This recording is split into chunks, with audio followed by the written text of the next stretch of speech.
Su jumis esu jau 1000 gal kartą, bet bėgu pirmą kartą, nes ir pats bėgimas į gyvenimą netėjo taip jau ir senai.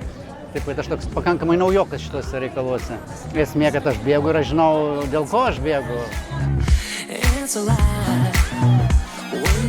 Bėgti su idėja visuomet yra ir smagiau tikriausiai. Ir kars nuo karto kažkur taip padaręs tai, kas ne tik savanaudiškai tau priklauso, bet galbūt ir kažkam kitam, jautiesi kažkur prisidėjęs ir galbūt šiek tiek geresnis.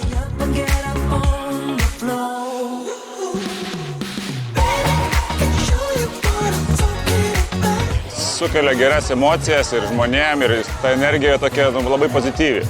Entuziazmas užkrečia taip ir pabūt su žmonėm tikrai malonu, nes visi labai draugiški ir šiais metais taip pačiai kaip ir praeitais. Smagiau visada yra bėgti su kažkuo, o ne vienam.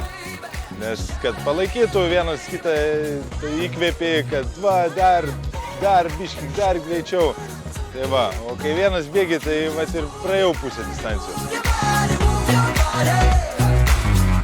10 metai Vilniaus Rimi maratone, tai yra jubiliejiniai metai ir labai džiaugiamės sulaukę tokio gausaus būrio žmonių, tiek bėgikų, tiek masažo terapeutų, kurie jau 10 metai renkasi Rimanto Kaukėno fondą ir savo sunkių darbų, savo nuoširdžių darbų surenka pinigėlius, masažuodami sportininkus. Pas mus norėjo dalyvauti rekordinis skaičius žmonių, dėl to labai esame dėkingi ir džiaugiamės. Ir dėkojam labai nuoširdžiai savo masažuotojam, visiems, kuriem renkasi jau net be organizacijos į šitą gražią akciją Aplenkime vėžį. Ačiū Jums labai.